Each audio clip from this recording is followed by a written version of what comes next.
Under the cold light of a distant sun, Outpost 47 floated quietly above a forgotten planet.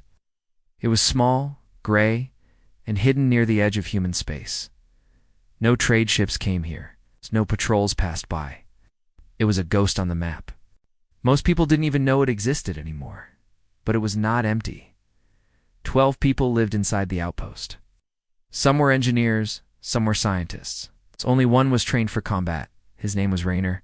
He didn't talk much. He kept to himself. People said he used to be a soldier, but no one asked questions. This was the kind of place where people came to disappear. On this night, everything seemed normal. The lights inside the station buzzed softly. The air was warm. Most of the crew had gone to sleep, and only 2 people were still awake. Dr. Caravel, communication expert, and Rainer, sitting alone in the lower hangar, sharpening a knife that looked far too old and worn to be useful. Suddenly, something happened. A soft red light blinked in the corner of the control room, just once. Then it blinked again. Kara leaned closer. It was the external motion alert, an old system, almost. Never used. No one came here. Nothing ever moved out there. She tapped a few keys and checked the feed. The screen showed static. Then it showed something. A shape, black and long, just at the edge of the camera's range. It wasn't a ship. It didn't have lights. It had to move like an animal, but too fast, too smooth. Then the camera died. Kara stared at the screen. Her hand froze above the console. What the hell was that? She opened the main log and tried to reconnect the camera. Nothing worked. She called the engine room. No response. She tried the crew quarters. No one picked up. Her heartbeat grew faster. She checked the system logs. 2 minutes ago, all outside. Cameras had shut off at once. No errors. Just disconnected.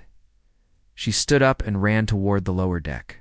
Rainer was still there, sitting on a crate, still sharpening that blade. You see this? Kara said, throwing a datapad toward him. Cameras just went down, and there was something outside. Something big. Rainer didn't move. He looked down at the screen, watched it quietly. Then he stood. What are you doing? She asked. He walked to the weapon locker, swiped his ID. It beeped once and clicked open. He pulled out an old rifle. Military issue. Not standard outpost gear. No one else even knew it. Was there? He looked at her for a long moment, then said in a quiet voice, "Wake the others." Kara opened the internal comms. Ah! She tried to send a ship-wide alert, but it failed. That's not possible, she whispered. The system's fine. I just used it 10 minutes ago. Rainer was already moving. He opened a side panel in the wall, revealing an old security line hardwired to bypass the comm grid. They're already inside, said 10 minutes later. The crew gathered in the main lab. Some looked angry. Some looked scared. All of them confused. What is this about? Asked Dr. Emar, the head scientist. We have work tomorrow. I need sleep, not ghost stories. Rainer pointed to the screen. Kara showed the last image from the dead camera. That black shape, that broken movement, the strange, wrong motion that sent a chill through the room. That could be anything, said Emar. A shadow. A glitch. Then why are the comms down? Kara replied. Why are the external hatches locked? Locked? Emar asked. By who? No one, Rainer said. That's the point. People started whispering. One engineer checked. His tablet, life support, just rerouted to backup systems. Why? Another said, I just lost access to the navigation logs. Everything is being blocked. Dr. Emar was about to speak again, but a sound cut him off. Clang, it echoed from the air vents. Clang.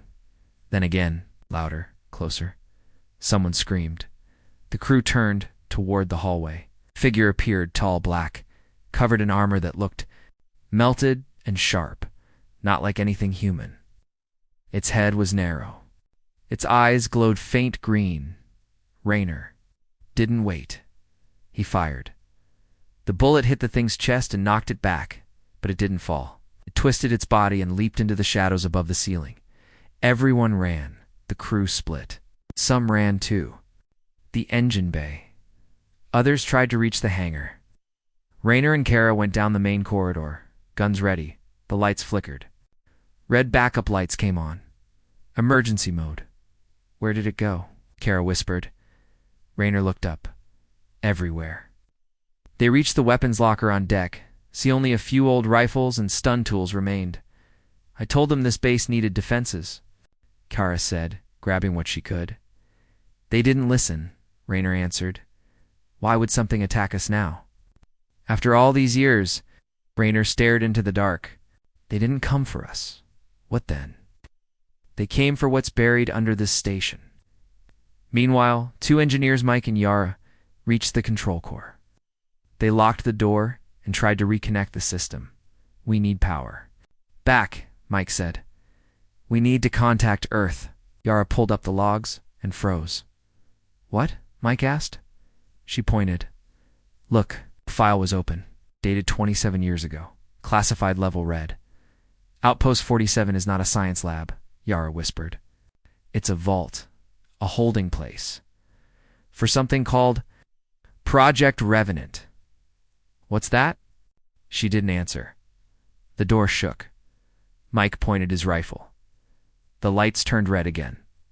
The door exploded. Raynor and Kara heard the scream. They ran back toward the core, but it was too late. Blood was everywhere. A trail led into the ceiling vents. Raynor looked down at the dead engineer. Something had burned through his chest, clean and deep, like acid mixed with heat. They're not just killing, Kara said. They're collecting something. Raynor looked at her. DNA. 3 hours passed. Only 6 crew members were left alive. They gathered near the old cargo bay deep underground. No cameras reached here, no signals. It was dead space. There has to be a way out, said Kara. There is, Raynor said. But you won't like it. He led them to a locked blast door, old, rusted, marked with a symbol none of them had seen before except Raynor. This is where they kept it, he said. Knew what? Someone asked. He looked at the door. Our last. Defense? Why is it locked? Because opening it is worse than dying. Suddenly, ceiling above cracked. A long black arm reached down and pulled one man up, screaming. Raynor grabbed the door panel and swiped a code. Get inside. They ran. The door shut behind them. It was dark, silent. Then lights. Turned on, soft blue. The room was massive. Inside were rows of black metal pods. Machines lined the walls. A control table blinked quietly in the center. What is this place? Kara asked. Raynor stepped forward. The real Outpost 47. The reason no one visits. The reason no one leaves. He opened the main terminal. One word blinked across the screen. Revenant Tready. The outpost had sent no signal. No one had escaped. But something deep inside had awakened, and it was not human anymore. Outpost 47 was silent now. The main lights were gone. The backup system was barely running. Red emergency lights blinked in the halls like a slow heartbeat. The metal walls creaked under the pressure of the cold outside space. Inside, death had already come. But no one had sent a message. No one had called for help. The attackers had made sure of that. The alien creatures were fast, smart, and quiet. They had moved through the outpost one by one, killing the crew and dragging their bodies away. They didn't destroy everything, they were careful. They had a plan. First they cut the cameras, then they cut the sound. Now, no one could see what was happening. No one could hear the screams. It was like the base had gone dark and dead. But it weighs. Inside the old cargo bay, 6 humans. Still breathed, Raynor stood near the locked door, his gun ready. He didn't trust the silence. He had seen too much war to believe this was over. Kara sat on the floor, her hands shaking. She stared at the old terminal inside the room labeled Revenant. She couldn't stop thinking about what she saw earlier, those long black arms, those glowing green eyes, and that acid burn on Mike's body. We need to get to the control room, she said. Raynor didn't move. Control room is dead then. We fix it. Raynor looked at her. They're expecting that. It's a trap. Kara stood. If we stay here, we die. They moved slowly. The group split into two. Raynor and Kara went to restore power. The others, Amar, Yara, and two engineers, went to check the data vault. Raynor knew the outpost better than anyone. He had studied every hallway, every hatch. He remembered old war maps stored in his memory chip. As they moved through the dark halls, he kept his rifle up. Kara carried a small flashlight that barely cut through the thick shadows. They turned a corner and stopped. A body was hanging from the ceiling. One of their crew, Lisa. Her face was frozen in fear. Her chest had been opened like a machine. Carefully, cleanly. Kara turned away to vomit. Raynor walked closer. They're dissecting us. Kara wiped her mouth. Why? Raynor's voice was low. They want to know what we are. They moved on. Back near the data vault. Second group had found something worse. The door was open. That wasn't possible. It needed 2 codes and 3 ID scans. Yara stepped inside. No bodies here, but look at the floor. The floor was burned. Circular marks, like something had landed or crawled across it. The temperature was higher than the rest of the station. The data core was missing. They took it, Emar asked. Or destroyed it, one engineer replied. No, Yara said. They didn't destroy anything else. Why this? Then they saw the wall. Scratches, deep ones. Not from claws, but from a tool, or something smarter. A message written. In jagged alien shapes. What does it say? The engineer asked. I don't know, Yara whispered. But it's not a warning. Raynor and Kara reached the old fusion room. It had been offline for years. Now, they had no choice. Raynor forced the panel open and started rewiring the power feed manually.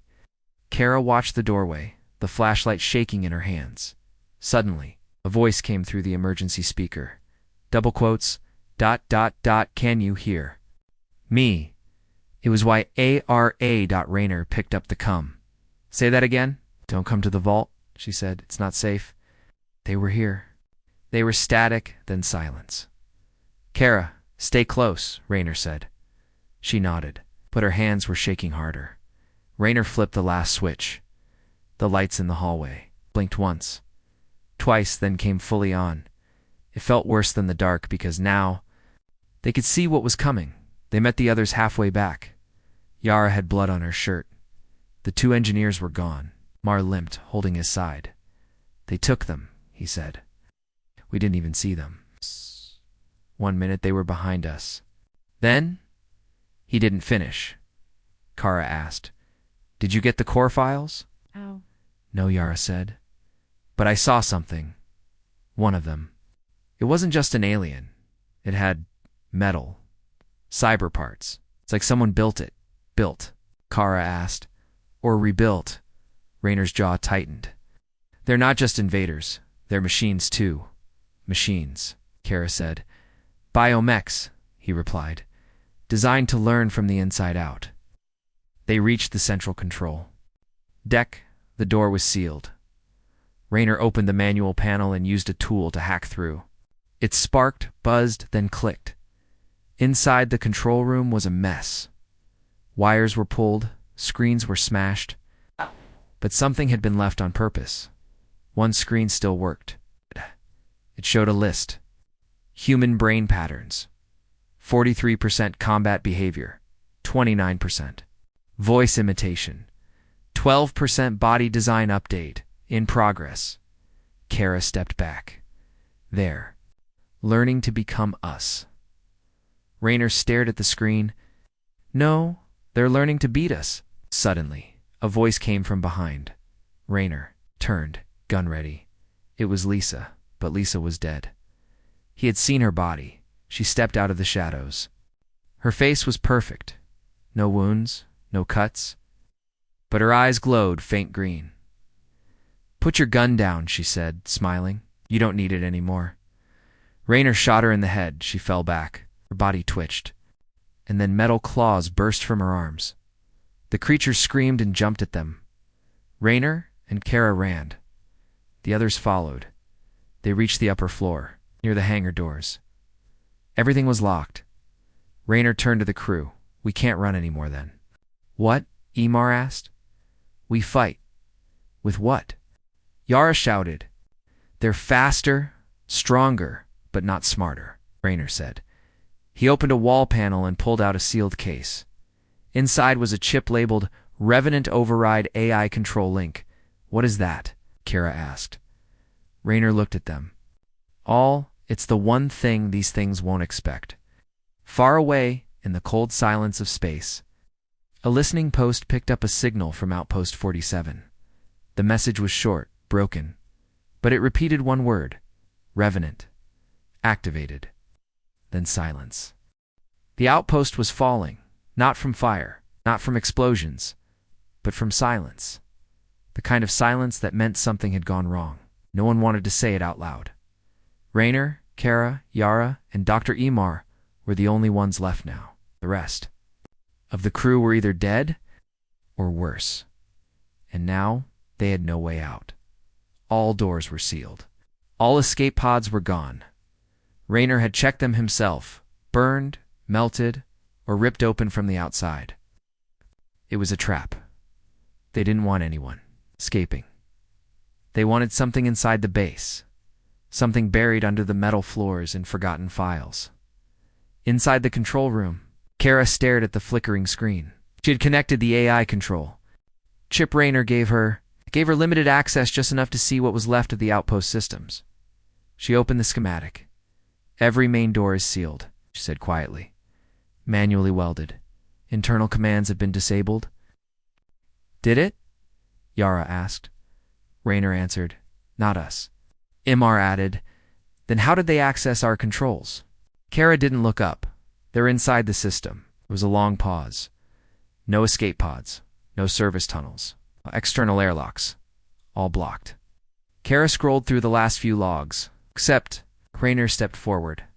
Except what? There's one access point left. Maintenance Gate 12. Far west section. Never used. Almost forgotten. Yara blinked. Why wasn't it blocked? Because it's not connected to the main power grid, Kara said. Fully manual, no AI, no security. Raynor's voice dropped. What? A way out, or a trap, Emar said. Raynor nodded. Either way, it's the only choice we have. They packed fast. Weapons were low. Only one full-energy rifle remained. Kara carried it. Raynor took his knife and sidearm. Yara had a shock baton. Emar had nothing, just a backpack with old research files he refused to leave behind. They moved. Through the dark hallways in silence, the red lights above flickered with every step. The metal walls creaked and groaned as if something large was shifting behind them. Every now and then, they heard things, clicks, scrapes, a low, wet breathing. Sound too close, too deep to be human. At one hallway corner, Raynor raised a hand. Everyone stopped. He pointed to the floor. Footprints? Not human. Longer, deeper, like claws pressing into steel. Fresh, he gestured again. Move slow. But they turned left, toward Maintenance Gate 12. But the aliens were waiting as they crossed. A narrow tunnel, one of them dropped from the ceiling. It landed behind them, silent. It didn't attack. Raynor turned slowly, gun ready. The creature stood still. It looked like a shadow wrapped in armor. Parts of its skin shimmered like metal. Its head turned side to side like a machine scanning for weak points. And then it spoke, a broken voice. Female. Familiar.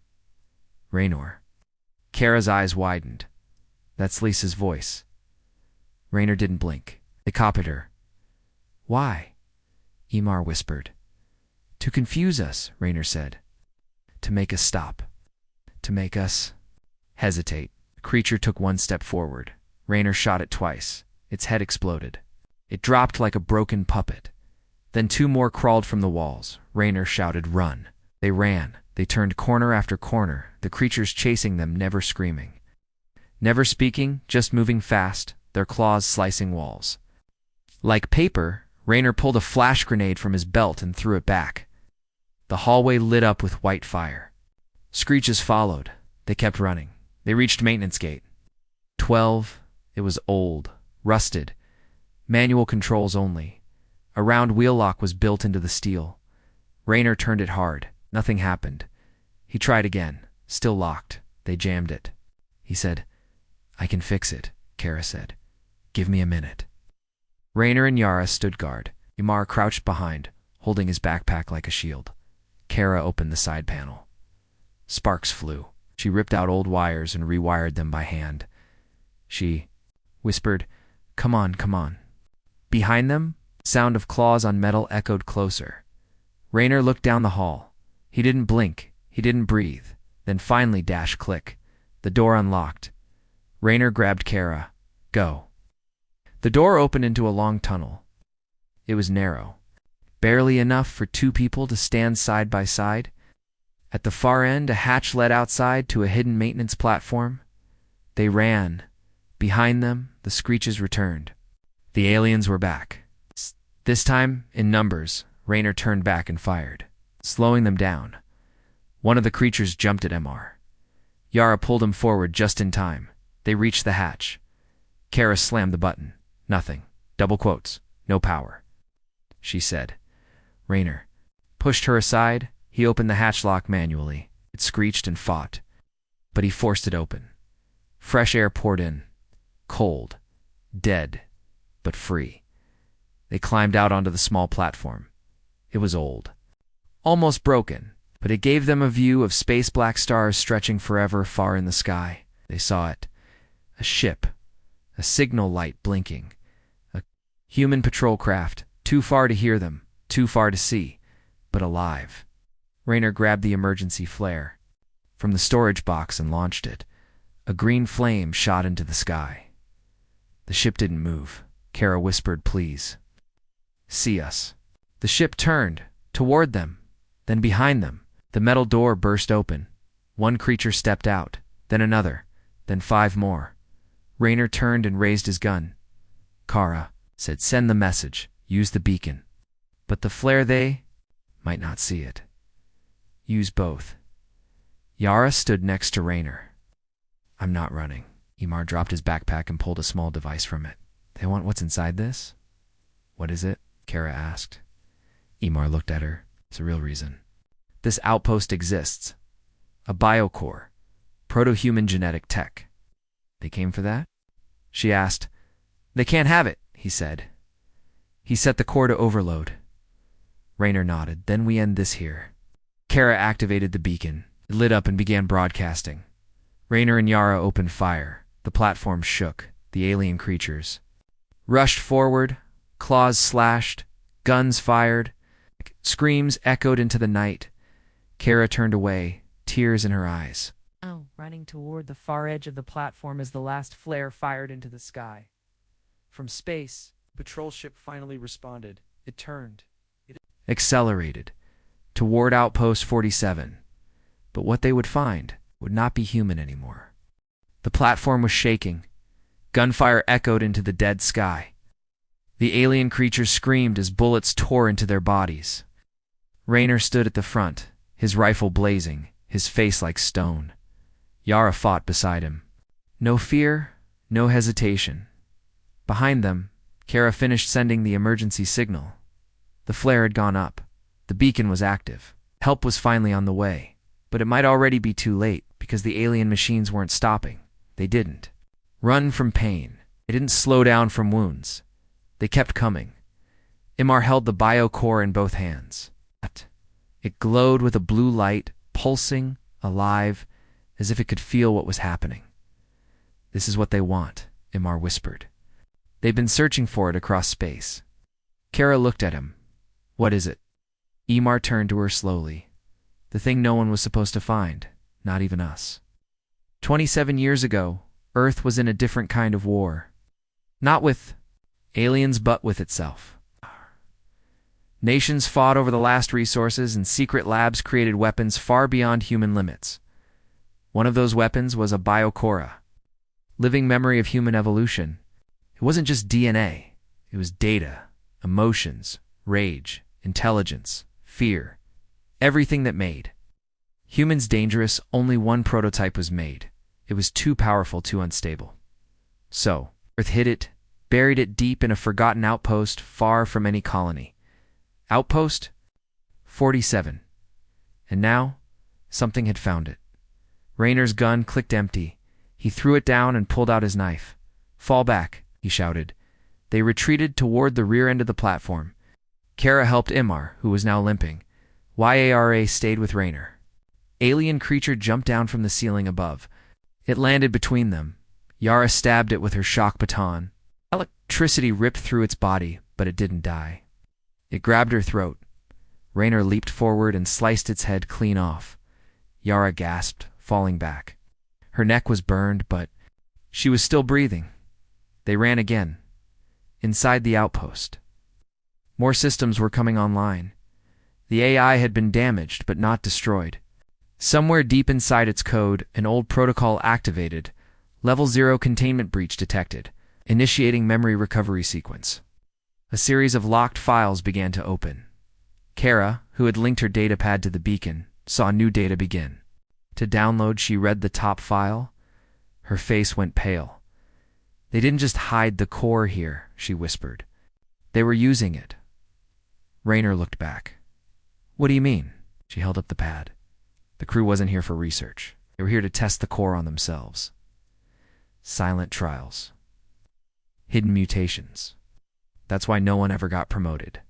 That's why the outpost never shut down." Imar nodded. "We were the experiment. The whole crew, all of us. I knew something was wrong when I arrived.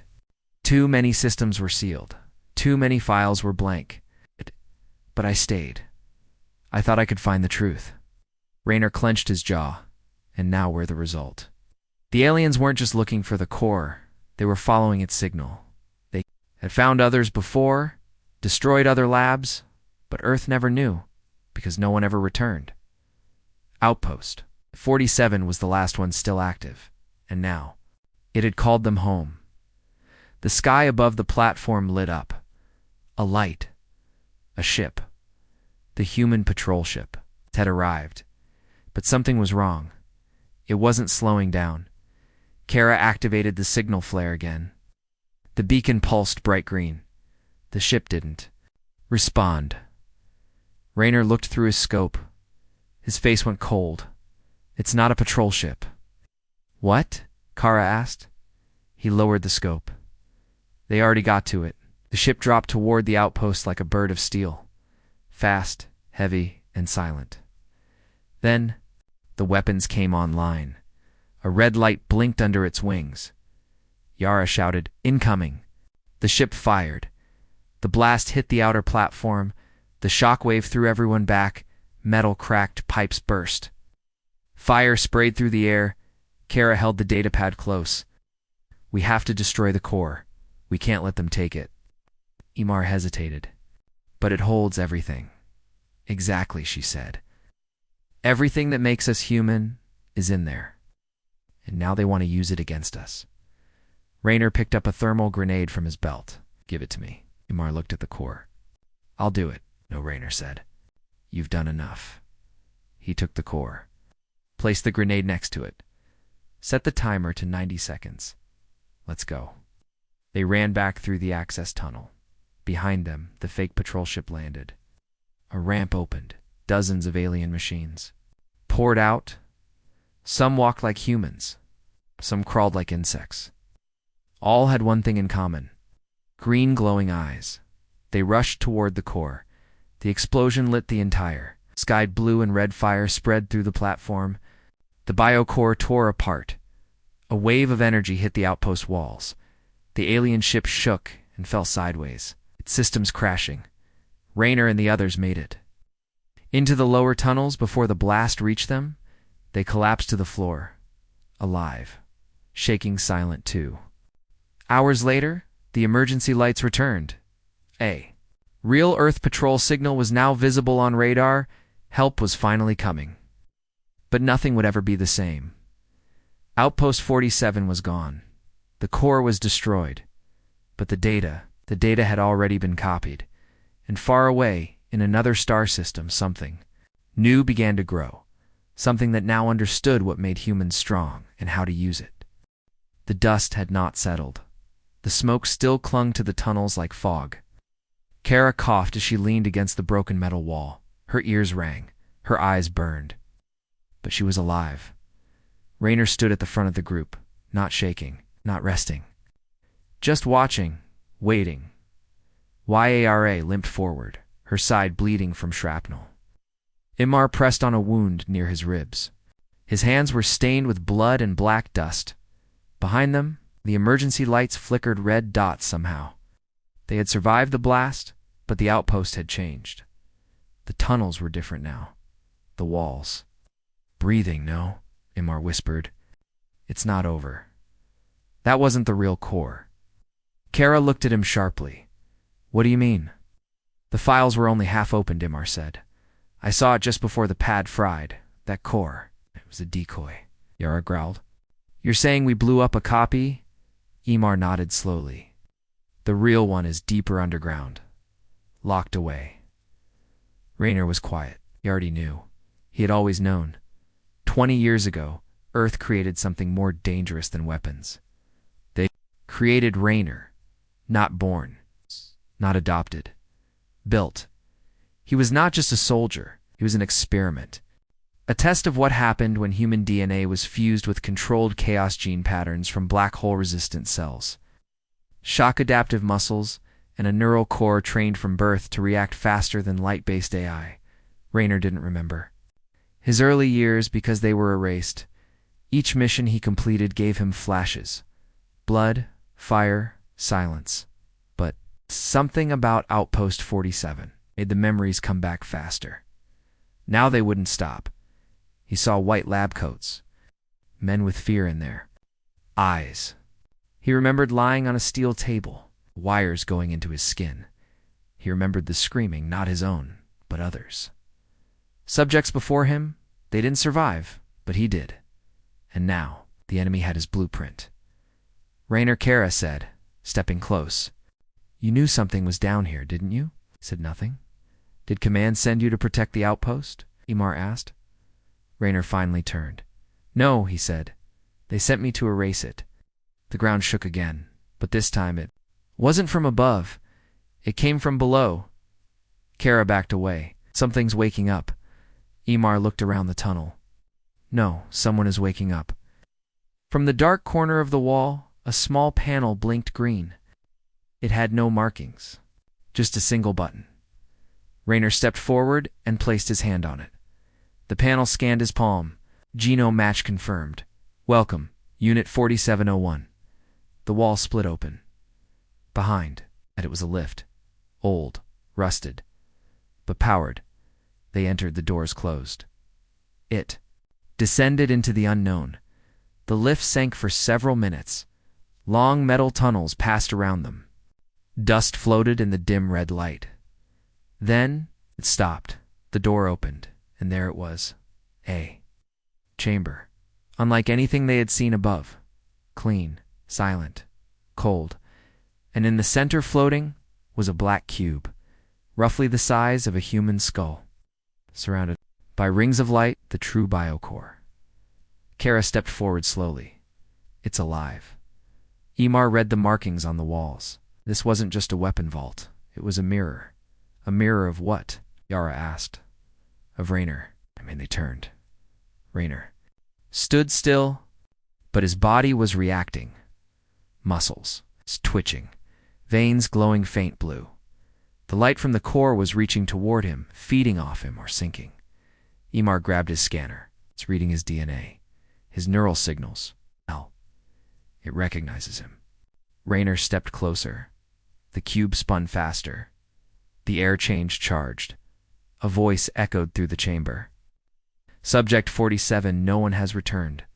Final activation in progress. The walls came alive with data. Screens lit up. Images of Raynor. As a child, as a teen, in battles he never remembered. Killing things that were never recorded. Yar stared in disbelief. You're not just a soldier, you're the prototype. Raynor looked at his own reflection in the cube. I was the test, he said, to see if humanity could survive the future. Suddenly alarms blared. Foreign entities approaching core chamber. Breach in 30 seconds. They turned to the lift. The aliens had followed, sealed the door. Kara shouted. Yara ran to the control panel, hitting emergency lockdown. Steel plates slammed shut, but they knew it was only temporary. They won't stop, Imar said. They're after him. Kara looked at Raynor, or after what he can become. Raynor stepped back to the cube. The rings of light pulled closer to him, and then they merged. The cube shattered, not like glass, but like energy. It exploded into pieces of light that flew into Raynor's body. He dropped to his knees, screamed electricity, shot through him.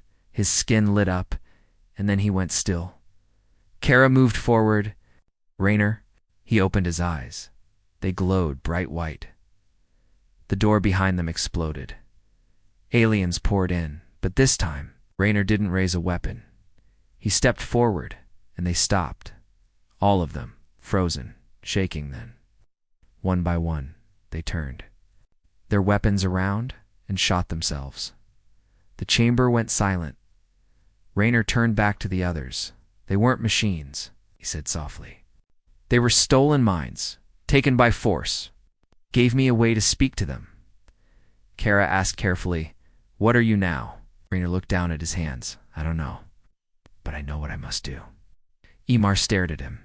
Hey, what's that? Raynor raised his eyes. Cold, calm. I'm going to burn every lab like this one.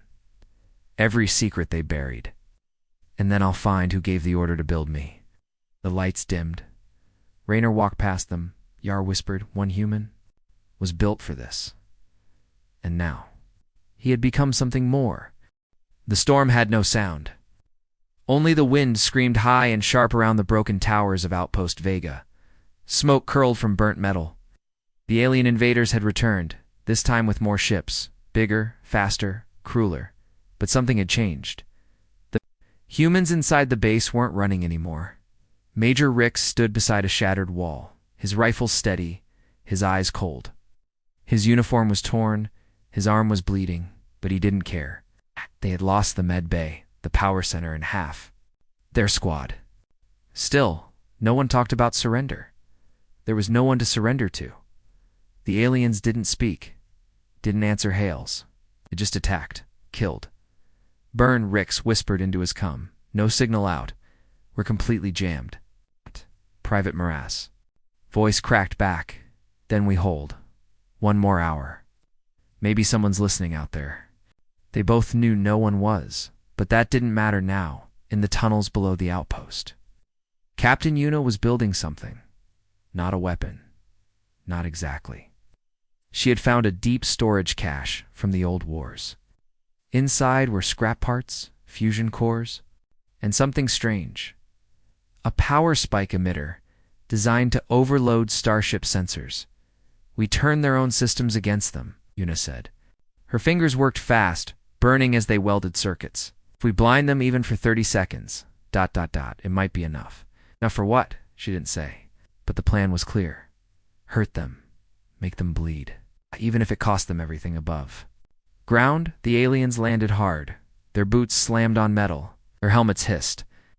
Their armor shimmered with cold, pulsing light. Rix watched them through the smoke.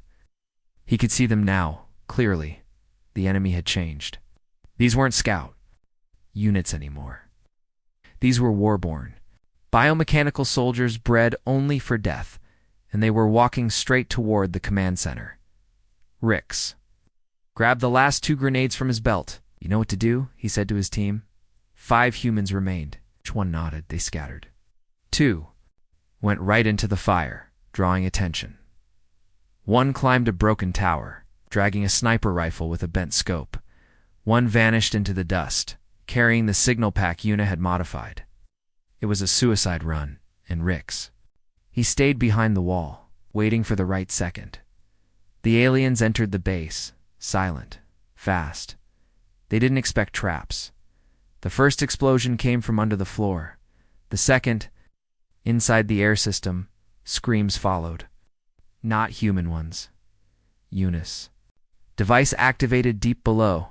Sharp pulse rippled out wave after wave, jamming the aliens' helmets, blinding their vision, frying sensors. For a few seconds, Chaos. Rix moved. His bullets tore into armor. The sniper fired once. Twice, then was gone, swallowed by plasma fire. The suicide runner made it to the generator core and through the modified signal pack into the plasma field. Another explosion. Half the alien squad went dark. Their lights vanished. Yuna's voice came through one last time, weak and static-filled. It's working, but the core is overheating. I can't hold the signal cut out. Then silence. The base was crumbling. But the humans were still. Fighting outside in orbit, an alien command ship watched. Its leaders stared at the data. Something was wrong. It's very wrong. These humans were not normal. The commander hissed a command. Withdraw. Another alien replied, no, burn everything. Now, a new beam powered up something massive. On the ground, Rix felt the rumble. He looked up and saw a light growing in the sky. Time to go, he whispered. But there was nowhere to run. Still. No one surrendered. Rix lifted his rifle and shouted to the broken sky. Come on then. The light came down, a blinding pulse. Hit the base. Silence followed. No one sent a message. No one escaped. But high in orbit. One alien ship began spinning, confused. Its systems glitched. Its engines misfired. Then ... exploded. Yuna's final signal spike had reached further than anyone expected. Across space. On a distant listening post on Saturn's moon Titan, a technician noticed the burst. Strange readings. Human-coded energy. Hidden in noise. He leaned forward. Commander, he said. I think someone at Vega just shouted ... with everything they had. The commander froze and turned. Prepared the fleet. The message wasn't a voice. It wasn't even words. It was pain. Rage. Fire Titan, listening post 3. A cold outpost orbiting Saturn's largest moon, received it in the middle of a quiet shift. A technician named Elin had been half asleep, staring. At static, when the signal slammed through his system like a lightning bolt, every monitor flashed red. Alarms rang, and the words on the screen were old Earth code scrambled. Wild, but one part was clear. Outpost Vega compromised. Nitrogen monoxide. Surrender. Jamming broken. This is our last fire. Elin's fingers trembled as he played it again, not just once. 5 times. Each time the system translated a little more. Each time it made less sense, because no human could have survived long enough to send it, but someone had. Admiral. Soraya was pulled from deep cryosleep. She had been sleeping with the Wraith fleet, buried under Saturn's ice ring, hidden for 14 years. It was an old war trick keep, one fleet frozen, undetectable. Just in case. Now that just in case had arrived, she stood in the command chamber, her breath still fogged from thawing. Her voice was cold. You're sure it's Vega, Len? Nodded. Yes, ma'am. But it's gone. The base... It's vapor.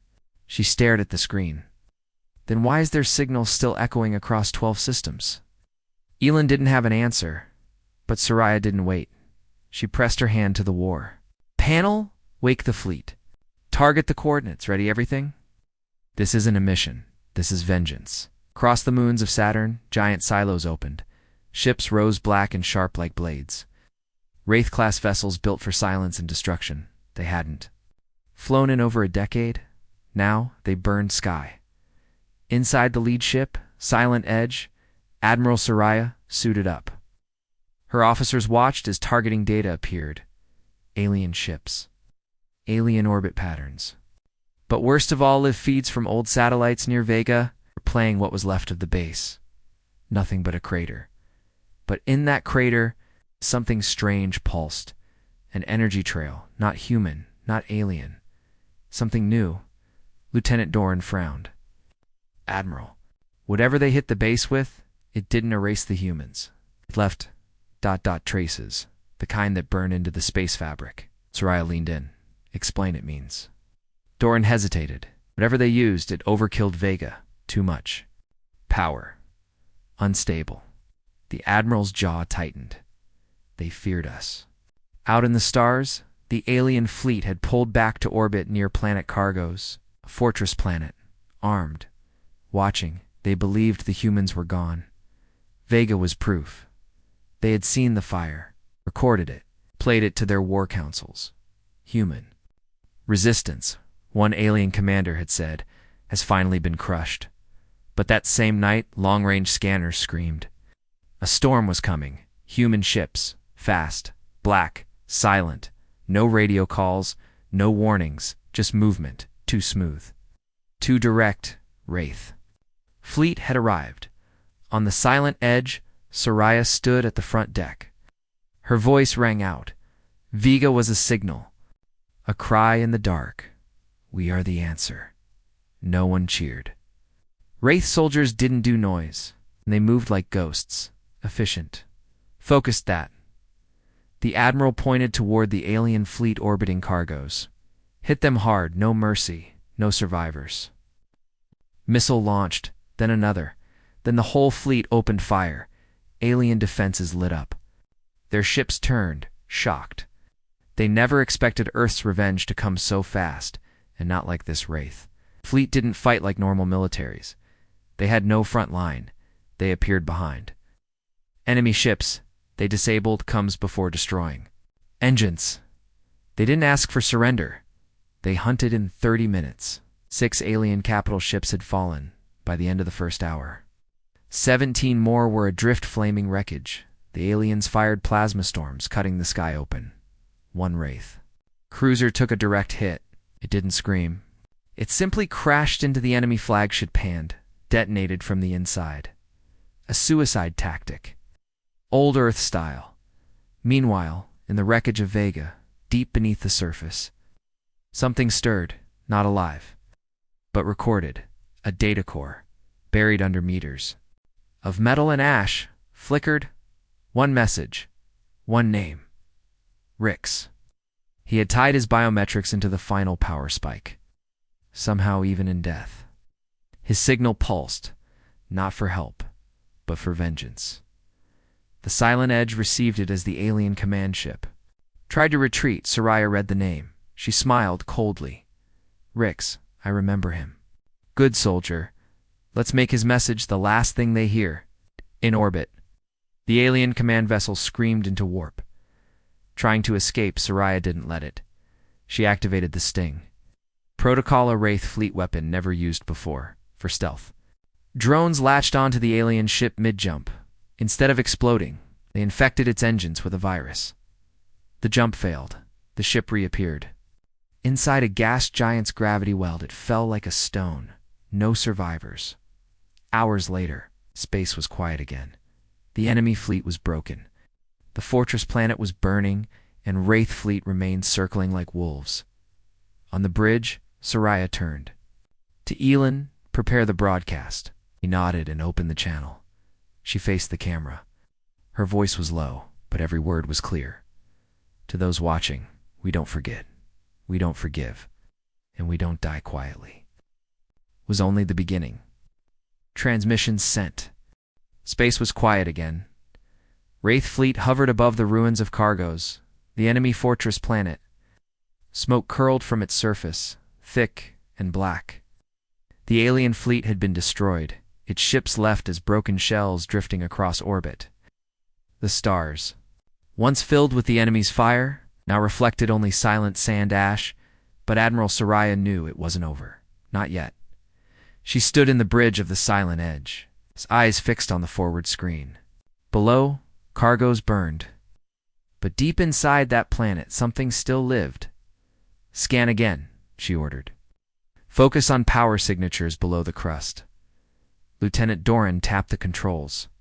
A moment later, his face turned pale. There's movement. He said, deep underground bunkers, escape tunnels. Heat signatures. They're alive down there. Soraya narrowed her eyes. How many? Thousands. Maybe more. She didn't blink. Then we finish it. Cargoes wasn't just a fortress. It was a sanctuary. Final command node for the alien species that had attacked Vega leaders, strategists, scientists, the ones who gave the order. To wipe out a peaceful outpost, they had watched the slaughter from safety. Now, their world was collapsing around them. In the underground citadel, Alarms blared. The grand strategist of the Zalari Empire Vor, Noxut, before a table full of holo-charts. He had no words, only fear. How did they come back so fast, he demanded. We saw Vega burn. They had no survivors.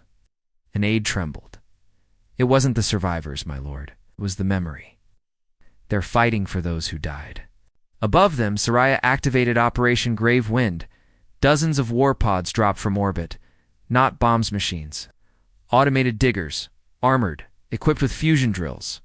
They weren't made to just break the crust, they were made to dig down, find enemies. In clear bunkers, each pod carried one Wraith operative. Elite, silent, cold as the void. They dropped like meteors, one by one. They broke through Cargos' rocky skin, and then the real war began. Beneath the planet's surface, the Zelari soldiers waited. They had been told humans were soft, fragile, illogical. But the first thing they saw, the tunnels, wasn't a soldier. It was a dark shadow sliding down the corridor fast, low, silent, then a flash of light, then fire. Human weapons didn't ask questions. They burned oxygen, collapsed ceilings, silenced targets in seconds. For every ambush the Zelari planned, 3 human traps waited. Wraith teams moved like ghosts, using the planet itself as a weapon. Gas leaks, explosive pressure pockets, gravity-rigged. Elevators. The tunnels became a maze of death. Grand Strategist Vor tried to escape through the escape. Shaft dealt 13, but the exit was sealed by a human. A single figure stood there, armor scarred, helmet cracked. It was Rix, or at least a clone of him. The Wraith engineers had taken the dying soldier's DNA and memory imprint from Vega's ruins. They had rebuilt him not fully alive, not fully machine, but one purpose burned in his new heart: finish what the enemy started. End it with fire. He raised his weapon. Vor dropped to his knees. We can negotiate, the alien leader begged. Rix didn't answer. He fired once, then planted a beacon. 5 seconds later, the tunnel collapsed behind him, burying the last of the Zalari command under molten stone. Back on the silent edge, the reports came in. All targets neutralized. No survivors detected. The Citadel is gone. Admiral Soraya finally exhaled. She sat in the captain's chair, shoulders heavy, eyes hard. This wasn't victory. This was justice. And yet, the stars still felt cold. Later that night, a small craft launched from the silent edge. It wasn't a warship. It was a drone. It flew far past Cargos, beyond the wreckage, until it reached the old signal buoy left by Outpost Vega, the one they had thought was destroyed. It was still there, floating quietly in space. The drone attached a new message, then broadcasted it across every known system. It was a memorial. A list of names. Vega's crew. Every man, woman, and child. And then, at the end, a single line burned into the screen. You struck first. You struck from the shadows. But humanity does not forget, and we never sleep again. Months passed. Galactic traffic picked up the broadcast. News spread fast. Alien empires that once mocked humans now whispered their names in fear. The Wraith fleet was said to be everywhere and nowhere. No one knew how many ships they had, or how many soldiers were frozen beneath moons, waiting for a signal. One rumor claimed Earth had built a second fleet twice the size. Another said humans had begun seeding old war. AI into deep space relays watchers that would awaken if any world tried another Vega. None of it was confirmed, because no one dared ask. In a dark council chamber, on a faraway planet, alien leaders argued in panic. Should we apologize? Should we send gifts? Should we beg? An old alien, wrinkled and blind in one eye, stood up. He said nothing at first. Then looked at the stars through a cracked window and muttered, "No, it's too late for that." "What do you mean?" one counselor asked. The old alien turned. "They don't want peace." He pointed upward. "They want us to remember, forever, that once we touched what was theirs, and now trailed off, because above them, in the sky, black ship had just appeared. No signal, no warning, just a single word glowing red across its hull. Vega.